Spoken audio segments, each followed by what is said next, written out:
Very good morning to all of you. I am A.G. Ramakrishnan from the Medical Intelligence and Language Engineering Laboratory of the Department of Electrical Engineering in the Indian Institute of Science, Bangalore. I am also an alumnus of IIT Madras, having done my MTech in Electrical Engineering as well as PhD in Biomedical Engineering. I thank Professor Manivannan for giving me this opportunity to share with you some of the research questions that arise when we look into the major differences between the mortality rates of COVID-19 across different countries, especially if you compare India with certain countries in the American and the European continent. Lord Buddha said that ignorance is the root cause for all suffering. And that is especially true if you look at the COVID-19 case also. The media has created too much of a fear psychosis in the society. But if we really understand what is happening, then our fear will come down, and that will prevent some of the ill effects of a fear, which is called the Nocebo Effect. Our immunity will increase, and we will be able to face the current challenges much more responsibly. Now, around the world, of the 66 lakh people who have been confirmed COVID positive, nearly 32 lakh people, around 47% of the people, have fully recovered purely due to the effectiveness of their immune system. Now, if you look at the 3.9 lakh people who have died, it will appear as if the mortality rate is around 6%. But if you get into the details, you will realize that the mortality rate really is less than 0.25%. This is because many of the people who have already been exposed to the virus did not even develop any symptoms or did not get infected because of the effectiveness of their immune system, and they immediately developed the antibodies. To understand this better, we have to look at another disease which is caused by a similar virus, which is the influenza virus, which has been there around in the world for almost 100 years. And the vaccine is also available, which is being regularly given in both United States and Europe. Whether you look at the website of World Health Organization or the Center for Disease Control, CDC, in United States, you will see that nearly 32 million people, that is 3.2 crores people in United States alone, get infected by influenza every year. Out of that, only 1%, which is around 3 lakh people, end up in hospital. Out of that, once again, only 24,000 to 60,000 ultimately, unfortunately, die, which works out to only 0.1% mortality rate. So when you come to COVID-19, since we don't know as much about this disease, even assuming that 10% of the people end up in hospital, this will work out to around 6.6 crore people infected already. And considering the number of people who already died, and maybe assuming another equal number of people who will die, it will still work out to less than 0.25% mortality rate in the world. And in the context of fear, I want to define, some of you may already know placebo, but some doctors whom I know also have not heard of what is nocebo. It's the other side of the placebo. These placebos are used in clinical trials of any new drug in order to find out whether the effect of the drug is caused by its actual pharmacological effect on the body of the person or due to just the psychological processes in the receiving patient.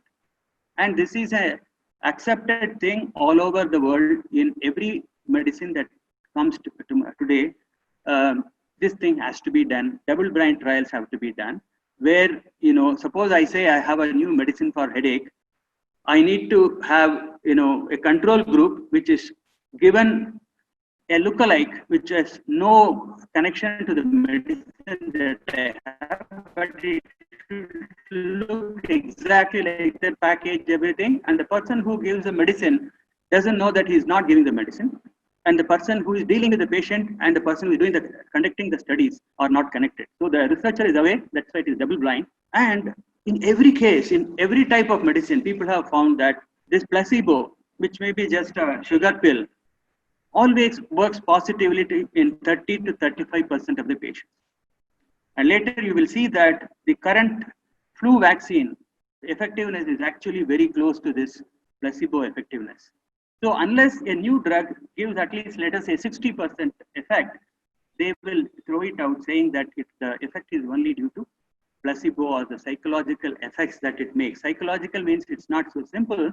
As you can see below, the reference by Irene Tracy, which is in Nature Medicine 2010, and is done by a Department of Clinical Neurology, University of Oxford, using a fMRI study. And they showed that the changes are there in the brain, releasing new chemicals when you start believing whether it is positive or negative. So this is placebo is when you believe something as medicine, it starts curing you. It starts creating chemicals in your body.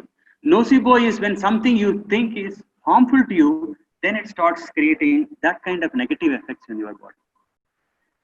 So basically what it really means is that belief creates life experience, and you can see the chemical effects of that with today's technology.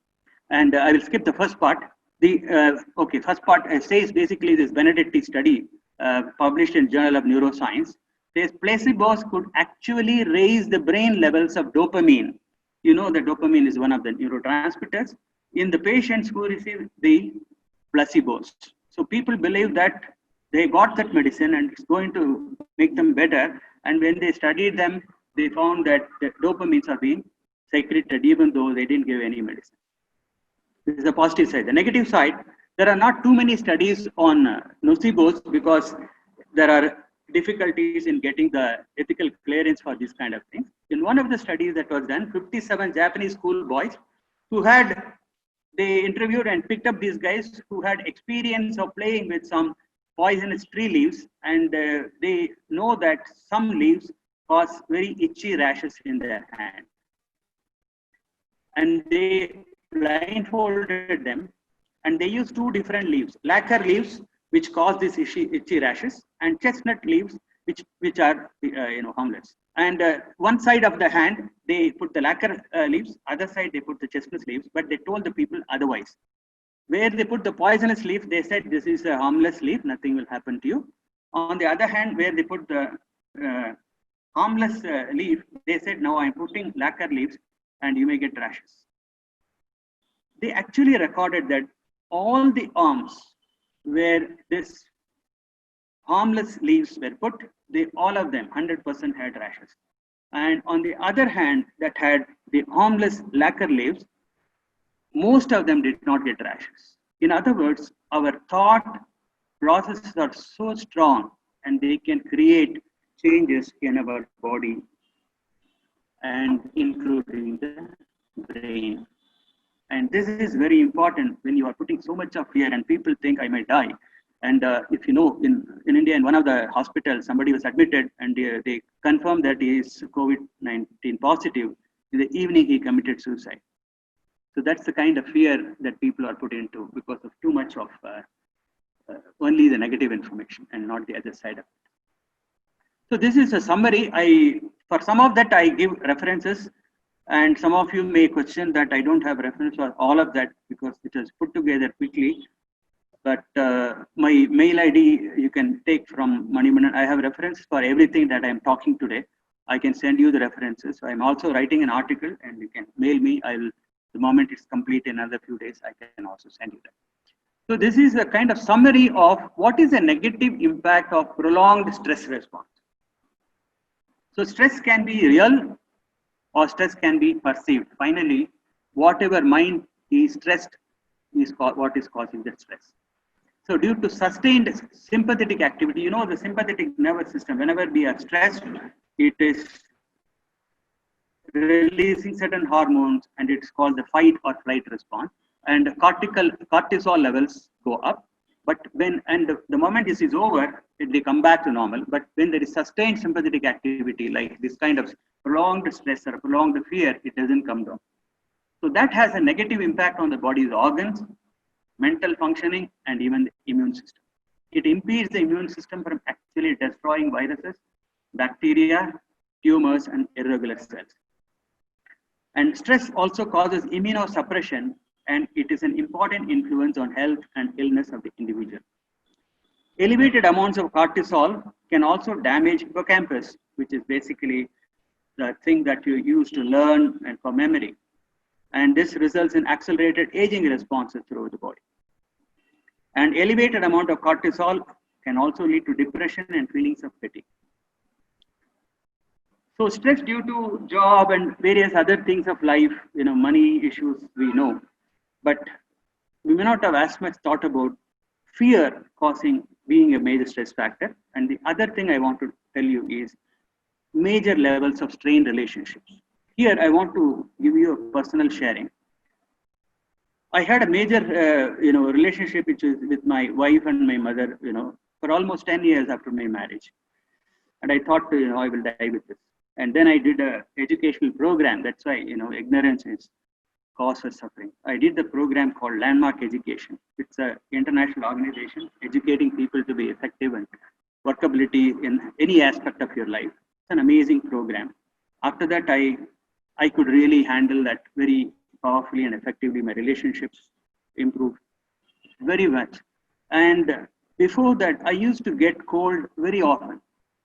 And after that, I don't know what is cold almost. It has completely disappeared. So I could really see that your emotional level really can improve your efficiency of, this is a personal thing, so I don't have any proof, but there are a number of people who have benefited like that.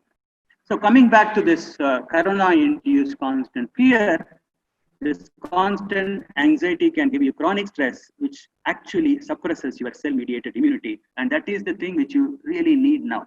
So you need to be really free from fear, at the same time be adequately careful to take care of what is needed. And I want to quote here the case of one Norman Cousins. This happened around 6 decades ago. He was a columnist in a famous newspaper in the US, and he went to Russia those times, the earlier USSR, before it was bifurcated. And he went through a lot of tough times, those days even getting food is a difficult thing. When he came back, he was diagnosed with a very major illness, and he was admitted. Doctor said, you have 2 to 3 months. That's it. This cannot be cured. And since he had some knowledge of some of these things, Hopek knowledge like me maybe, so he convinced his doctor, anyway, I have only 3 months, so let me quit the hospital. He went and he had enough money. He put himself in a 3-star hotel, and every day fed himself with 500 milligrams of vitamin C. And he saw all the comedy movies at that time. Believe me, he cured himself within months. And for the rest of his life, he was lecturing on the benefits of laughing. And he has this book called Anatomy of an Illness as Perceived by the Patient. This is available on Amazon Kindle. You must read it. It's an amazingly informative book. So now let's compare what is happening in India with what is happening in the rest of the world. Because it's really important that, I feel compared to the rest of the world, the cases, even though, you may say that still we have not yet reached the peak.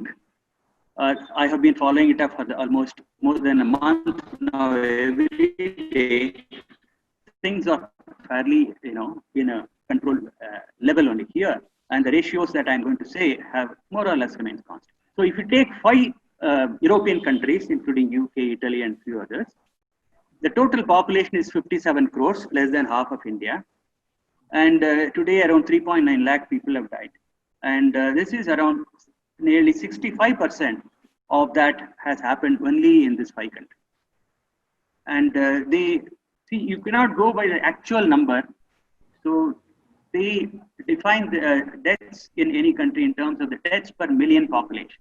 So the deaths per million population in these 5 countries averaged around 418 as against 4.6 in India, which is nearly a factor of maybe 80 or so. And if you add United States and few other countries in South America and some more European countries, so the population of these 15 countries is around 119 crores, is slightly less than India. And here the number of deaths has come to 3,35,000 out of 3.9 lakhs. That's more than 70% of the deaths in the world has happened in only these countries. And this again, the death per million population is 282, which is around 60, 70 times Indian. And if you take all the other countries in the world, now they have statistics for around 218 countries which they are tracking. So the population is 660 crores, but the death per million population averages to only 8.1. And we stand even half of that. And you compare this with all the other deaths in India due to old age, people like me, accidents and so on, I will see that we have more than 1 crore death and 2 crore births in India.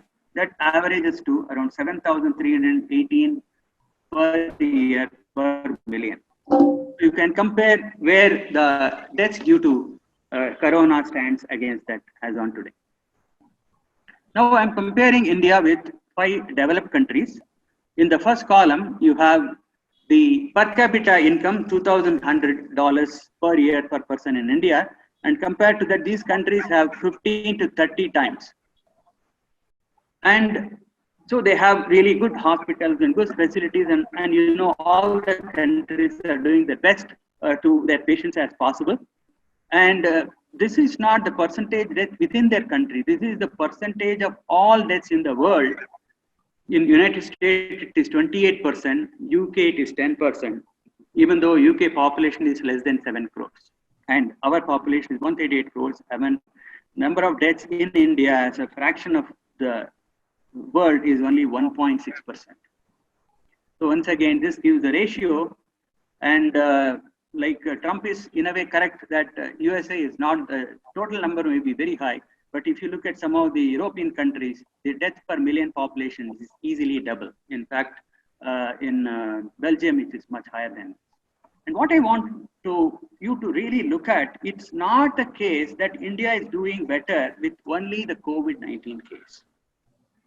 You should look at the flu virus, which is also killing, according to the WHO, it's killing around 3 to 6.5 lakh people every year around the world. And last year in India, only 1,218 people died, which works out to 0.8 deaths per million population. And once again, if you see the same countries, the ratios are the same, 300 times, 200 times and so. So it's not that we are doing it better only in this. Even in this case, where in India we are not giving the vaccine, in all these countries they are giving the vaccine, and still this is the picture. And now again, I'm comparing this one with respect to other deaths in India. And I'm really concerned that we are not giving as much importance to other deaths, even though the numbers are far, far, far higher. And I feel, especially after the corona, when the lockdown, when we saw how we can improve, the nature and so on, I feel that we are not doing enough to take care of other things. So the corona deaths in India around 6,300 now, 110,000 in US, and US population is less than 1/4 of India. So some of the deaths are comparable. The overall deaths are in proportion to their population. But suicides in India, 1.35 lakhs, and murders. So actually, if you get down onto the road with or without your mask, the risk of the murder or road accident in India is much, much, much higher than the COVID. And infant mortality, surprisingly, it is there in US also. Cancer, it is very high in US. Cardiac is comparable to population. Pollution deaths in India are 16 lakhs per year. So there could be many reasons why some of these countries in US and Europe are doing not as good as India is doing. I will give you some of the reasons which I think, but I don't have all the answers. And these are some things we need to really get into the research for the future, for the unknown viruses that we may face in the future. So a lot of people are talking about vaccine. If vaccine comes, BBC constantly pushes that, once vaccine comes, everything is over.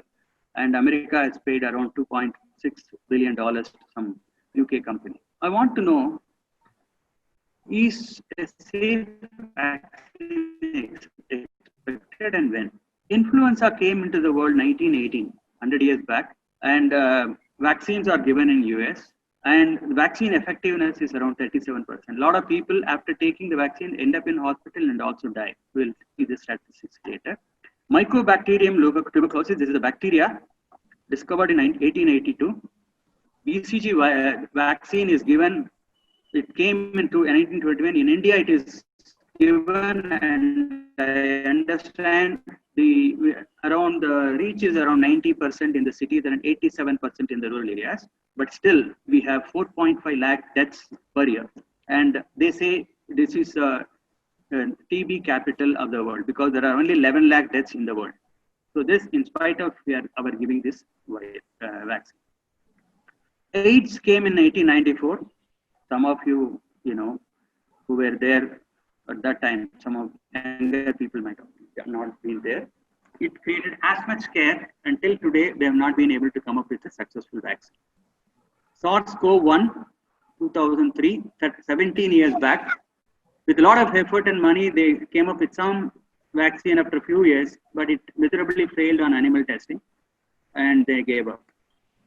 So with this background, especially for a virus which is, mutating, and already they say at least 3 strains are there, we are not sure whether we can come up with a successfully good virus, and if it comes, when it will be available, and when we can manufacture it sufficiently to reach the whole of the humanity now, which really needs it if it takes effect.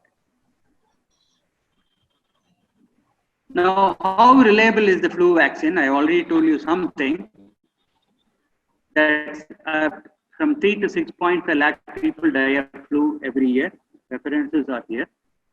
In USA alone, different years it varies from 60 to 80,000 people. And they are given flu vaccine every year. Not everybody, of course, but it's very, very actively promoted. And flu vaccine has been only 50% effective against influenza B and 37% against influenza A.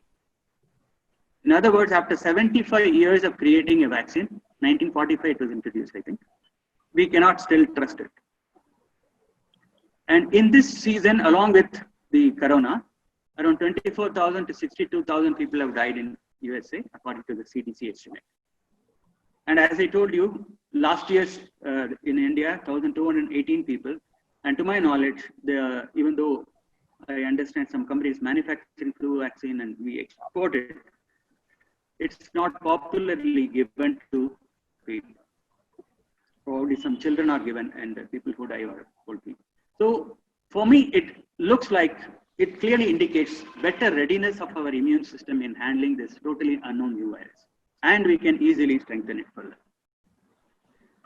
So because of this uncertainties about the flu vaccine that we have seen in US, and the similar thing is there in all over Europe, you can see the sites.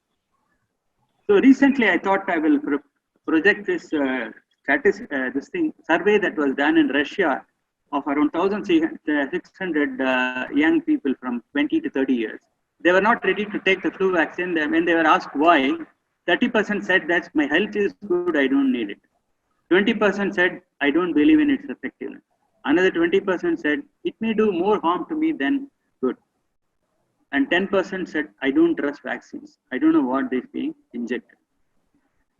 So there are other issues, whether I'm not saying this is correct or wrong, but these are real human issues that we'll be dealing with in the face of a world where we don't have a vaccine, where we have already shown that it is always effective. So there are many reasons given, many Indians also believe that we have escaped, not because of any other reason, but only because Modi caused the early lockdown. Partly may be true, but I want to question this. As you know, in Sweden, they never had a lockdown till today. And of course, the number of the deaths has been much higher than India, like any other European country. But they fare much, much better than Spain, Italy, France, UK, Belgium. You can see the mortality rate per million. So it is half of Belgium. At the same time, there are other things that we can see. Germany has a relatively low mortality rate of only 104. And normally, even in India, you know, people like me above age of 60 or around 63% of the deaths, they say. But in Germany, only 20% of the cases, not even deaths, only 20% of the cases were affected or above the age of 60. And they attribute it to a better management of distributed network of testing and care. So even local hospitals, they treat them unless they are serious, they don't go to specialized hospitals. Probably that's something we need to learn. And interestingly, almost all the Islamic countries are doing very well in terms of the low mortality. It's higher than India, but much lower than all these European countries and USA and Brazil and so on.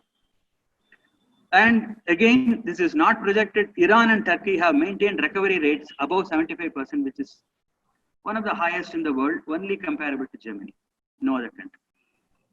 So in my opinion, it has nothing to do with lockdown, having seen Sweden, and nothing also because Islamic countries are doing so well. It's nothing to do with vegetarian diet, as some of my friends would like to believe, more as a joke. And it's also being projected that hot weather, you know, will give a relief, and European countries are suffering because they have a cold weather. Let's examine that. In both Russia and Canada, you know, they are closer to the North Pole than Europe. The mortality rate per million in both of these countries is much lower than the European countries. Russia has only 37 per million. And Russia actually today has more than 4 lakh confirmed patients, but the mortality rate is one of the lowest. And Canada has 199. We saw that, you know, in European countries, it is 500 to 800.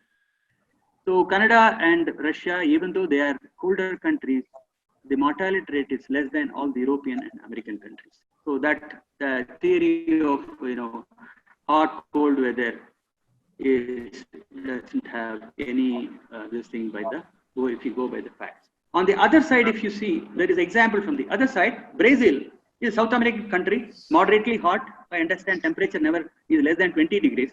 While the number of confirmed cases per million is comparable to Russia, their population is half of Russia and the number of confirmed patients is also half of Russia. Mortality is 4 times that of Russia. So it's a relatively hot country having much higher deaths, and it is still increasing rapidly, whereas Russia has been flat for almost a week now. So I'm clear that the key factor is our immune system. The proponents of vaccine say that only vaccine can save you, immune system cannot save, because only the vaccine will give you the right antibody. Then how did 1 lakh people or 26 lakhs people recover? If the immune system has to know it before, it wouldn't have done this. So that's also not a real thing, and it's not good for either companies or scientists to say this, unfortunately. And as I already said, plasma therapy, if found effective, works based on human immune system. If I get well due to my immunity, then my plasma with the antibodies can be injected to a critical patient. And if it is successful today, from 26 recovered patients, we can cure the remaining 30 odd lakh people. Within 1 week, the problem will be over. Vaccine, whenever a reliable one is available in the market, only works by triggering our immune system to be ready even before the real virus attacks. And in my opinion, going from what we see in Europe and US, if your immune system is already not very good because of various reasons, vaccine is not going to do much. So whatever way we go, whatever we do, our fight against the novel coronavirus and all the future viruses depends only on the readiness of our immune system. So now we look at how to take care of our immune system, and or how probably, some of us are not doing very well. If you look at some of the areas in Chennai, which are, hotspots, they call it, I feel it is due to the amount of liquor that the government has been giving. And, these are people who are already immune suppressed, in my opinion. Part of the reason. So factors that reduce our immunity, this is a paper that is published in a nutrition journal. The research was funded by US Department of Agriculture. So it's an official document of US Department of Agriculture, and they say that the impact of Western diet on immunity is really bad. Less sleep, excess of alcohol, bodies I added for India, too much of white sugar, too much of junk food, too much of caffeine, not enough water, lack of exercise, and more important also, like I already told you, lack of social relationship is covered in this paper. And this is an interesting diagram that this paper gives. I don't want to go into the details, how various things, excess salt, excess saturated fats, artificial sweeteners, sugar, red meat, all of this, how they are affecting your gut and the immune system, and they call that dysbiosis. So just giving this thing, a typical Western breakfast, at least as seen from the hotels and other things, I don't have personal knowledge. All this is made up of, bread, cake, donut, muffin, Coke, Pepsi, all of this are highly inflammatory diets. And, chemistry lab, I went and took all the soft drinks, and most of them have a pH of around 2 to 2.6. And if you know the laboratory, the lead acid battery, that acid has pH of around 1.6, and these are around 2.6, whereas normal water has around 7. So if you every day drink acid, you can imagine what is happening to your body and your immune system. So, on the other hand, what is boosting our immune system? Obviously, nutritious and timely diet, everybody talks about it. And one important thing is no late night dinner. When you sleep, you must have completely digested your food, which means at least 3 hours before. And research clearly shows that antioxidants in vegetables, fruits, seafood, and spices really help us. But if you take them as vitamin tablets, which we call supplements, they really don't do any good. In some cases, some of them can even cause certain cancer. Good eating habits. This I learned 30% of and attention. That makes a huge difference to your health. Exercise of any kind and good sleep. Melatonin is because of the millions of years that we have been developing, evolving. It comes from around 10:30 p.m. to 3:30 a.m. So that is the time you need to sleep, and you need to sleep in a very dark room. Otherwise, it doesn't.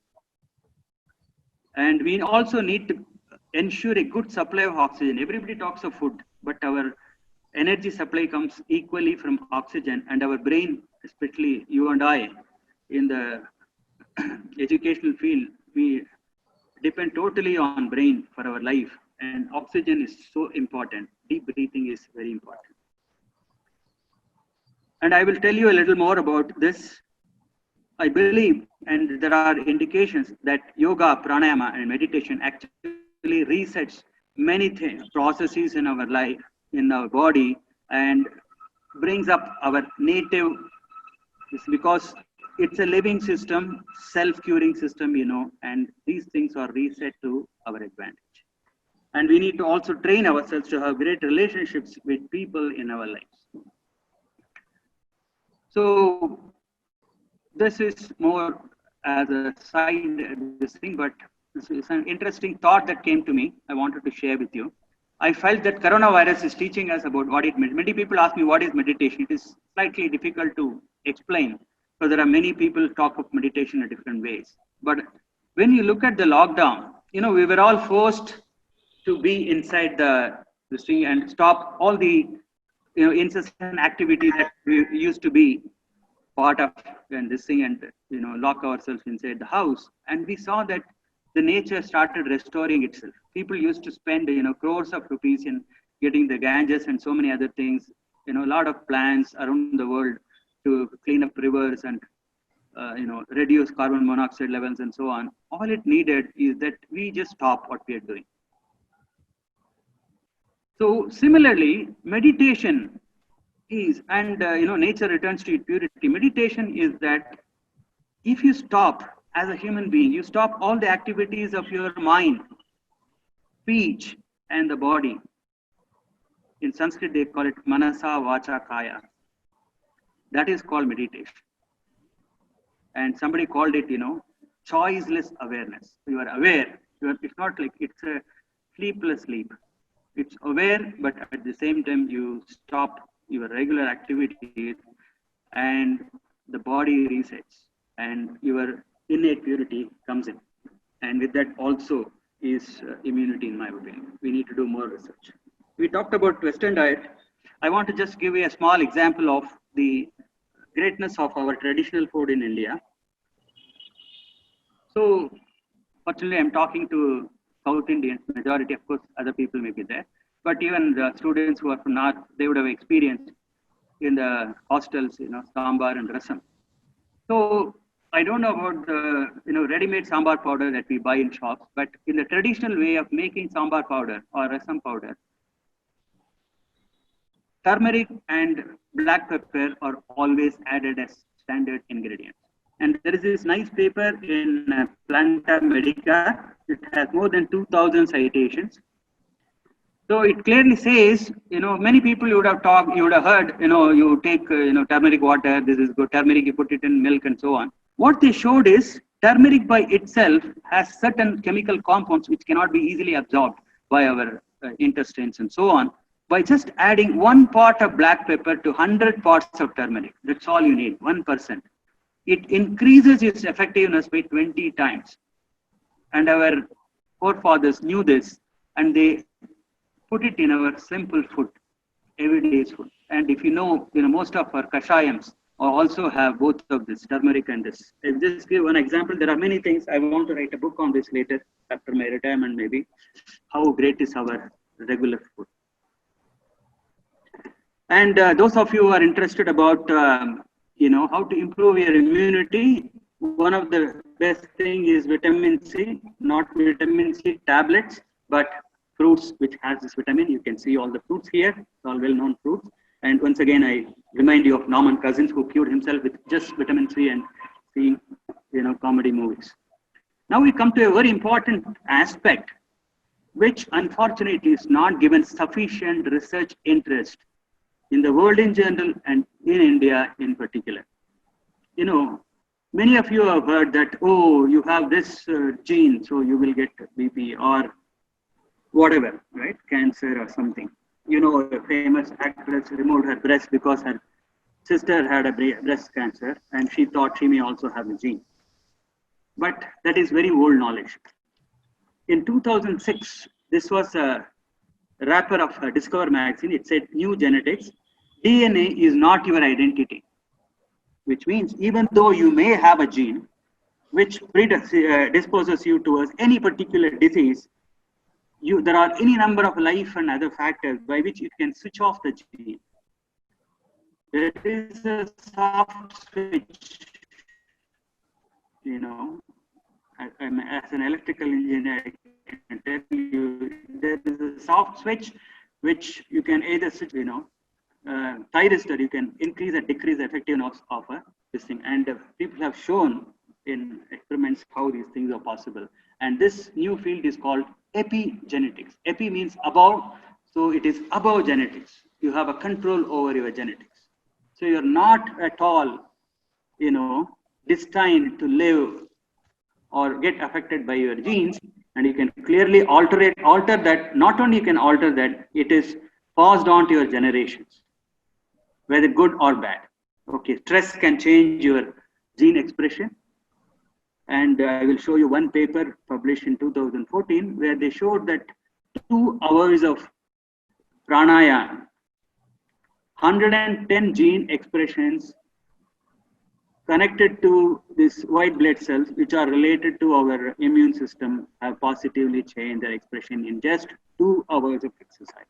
So there are very powerful things there, but unfortunately, none of us do research in these areas.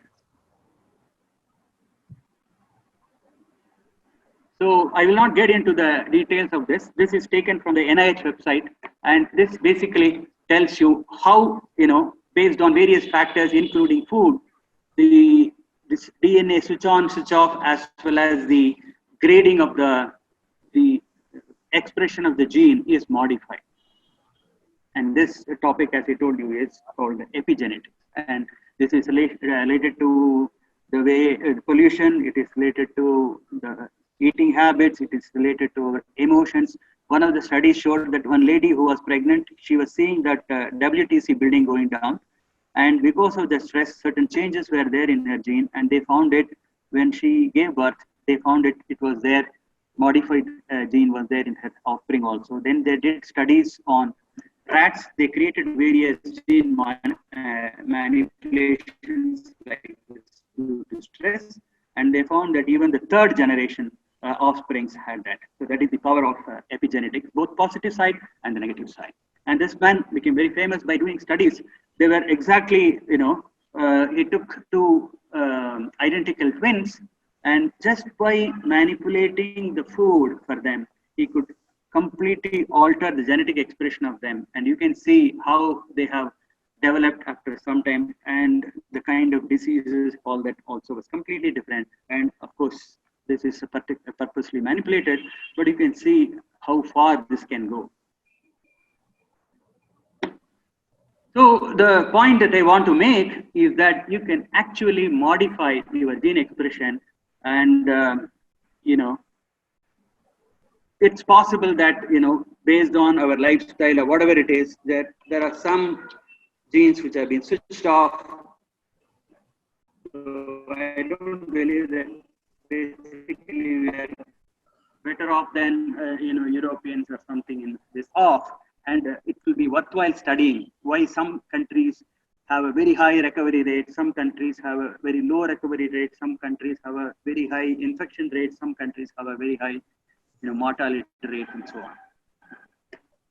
I told you about this paper by Soo Kyu, University of Oslo, published in PLOS One. It is in April 2013. I said it was 14. So yogasanas, breathing and deep relaxation, totally for 2 hours. And the blood was sampled before and after the comprehensive yoga program. They had a control people, around another 40 people, and they did, relaxed walking. This was all done outside the cities. So the control group had 1 hour of walking in the woods and 1 hour of listening to nice music. And there also, they found that around 40 genes had changed. So, nice music also can do epigenetic modifications. Very interesting things, which unfortunately is not given enough importance in research. See, other factors, everywhere we have heard that old people are more resistant. But it's not that all old people are doing badly. There are patients above the age of 100 who have recovered from COVID-19 positive infection. They were admitted in hospital, recovered, and went back. So age is one of the factors, but it need not be the only factor. So still, you can keep your immune system better. Studies indicate, this is not yet peer reviewed, but one of the papers reported in MIT Technology Review.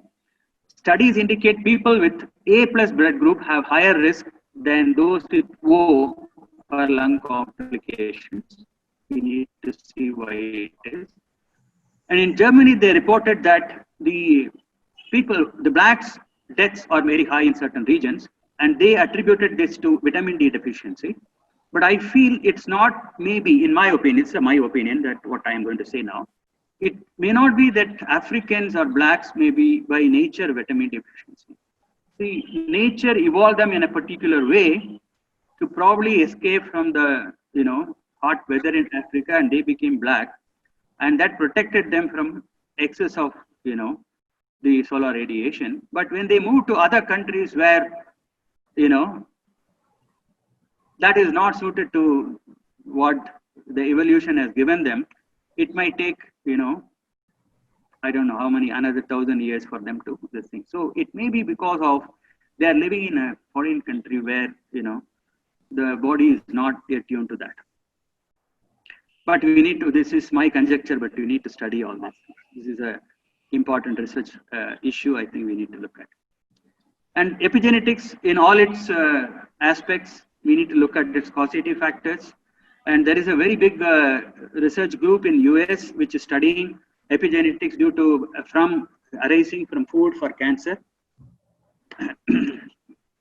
So we need to look at it because this has a potential to transmit to future generations. And about whether, not only India, like I told you, most of the Muslim countries are also doing well. Maybe it is because of the use of spices, and that we need to look at, or what are the other reasons. So I'm coming towards the end of my talk, few more slides. So one thing for people like me who are above 60 years,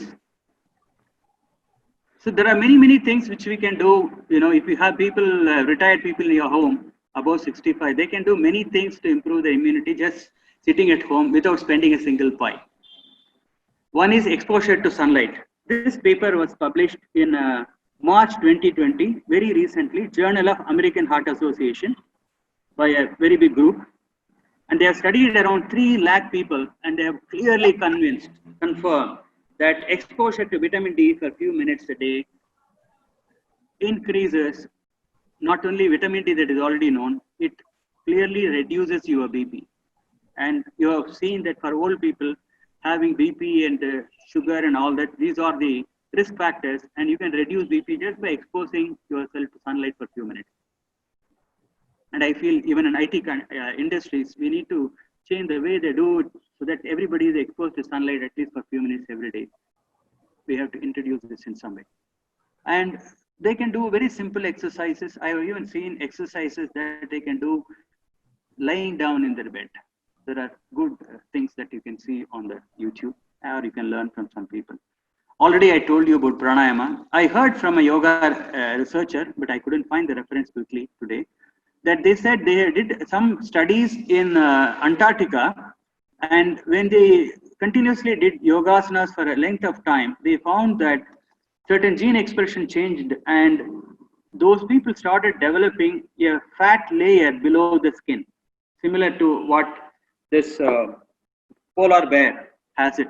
So that is what I say. These are things that we have evolved from, animals, and that the gene makeup or the DNA makeup, I'm not an expert in that, is almost the same, they say, between monkey and this, less than 1% difference. So we have all those possibilities, but those genes may not be expressed. But when it is needed, and if you reset your body, it can express to your benefit. And meditation, all of you know that, people have convincingly proved that it actually increases the gray matter in your hippocampus and so on. So it has potentials for Alzheimer's, increasing your memory at old age and all that. All of this can be done simply sitting at home, and it's eminently possible, especially for the elderly. So going forward,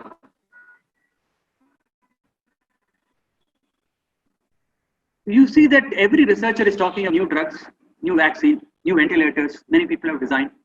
And some study from Italy now, based on a number of autopsies, say that ventilators may not be even needed. So that's also something evolving. We don't know. Because it not primarily affects the lung, it causes, emboli in the blood, and lung problem is a resultant effect, secondary effect.